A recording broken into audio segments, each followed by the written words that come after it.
are some physical effects that mental health can have on your body, and how do we study these effects?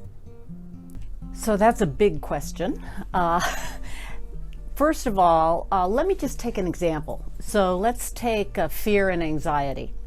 And fear and anxiety both are really dependent on the amygdala in the brain.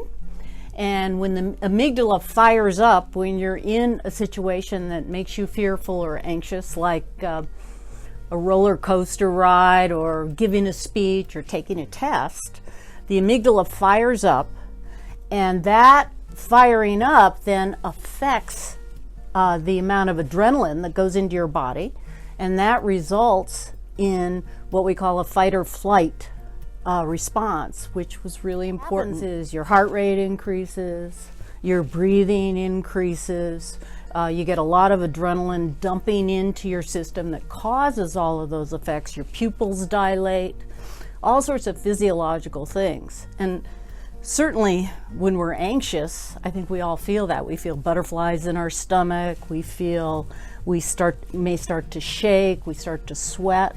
All of those things start with the brain and then affect the rest of the body. So those cues kind of tell you what you're experiencing, and then the question is, what are you going to do with that? So there's a really important connection between the amygdala and the overall limbic system, which is important for emotion, and higher cortical functions. I'm sure we'll talk a little more about that, because those higher cortical functions are rapidly developing during adolescence. And so it makes it harder for someone who's an adolescent to stop, take a breath, and figure out another way of responding as opposed to fight or flight. So some physical effects that I have seen in my kiddos that I work with, I see a lot of somatic symptoms, and so a lot of issues going on with their stomach. So they'll explain it to me like they have like a ball or knot in their stomach, and sometimes the little ones will say they have like butterflies in their stomach. So I see that quite a bit. Nausea is a huge symptom. Like your heart beating really fast. That's another common symptom. Sweaty palms, shaking. So those to me are like the top symptoms, I think, of side effects of anxiety and mental health. Yeah, so it's a pretty broad range of effects that we can see on the body that are secondary to mental health concerns, or sometimes we like to think about it just how they're really intertwined with one another. So, for example, with anxiety, we know that can affect the body in some specific ways. A lot of times people might notice some stomach issues, like feeling sick to their stomach, nauseous, have some other concerns affecting that digestive system, because that's where a lot of the chemicals that are related to those in our brain that are affected in anxiety live. And then, for other people, their stress or their moods can be manifest in other areas, like with regards to pain as in headaches or other parts of their body where they feel pain.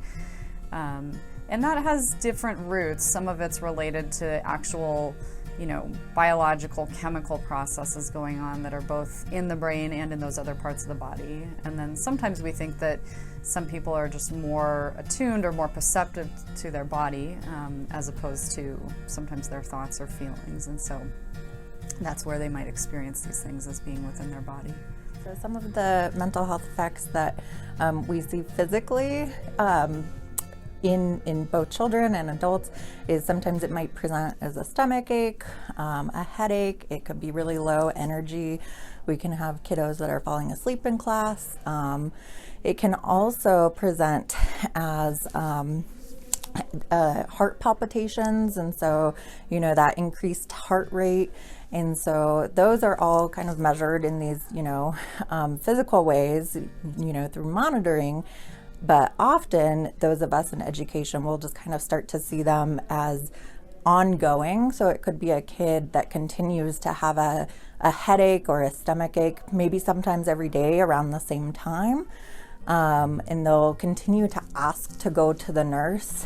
And so we kind of have to start picking up on some of those patterns that the kids present. So when we see that occurring over and over again, then we'll start to do a little bit more digging to find out what's really going on.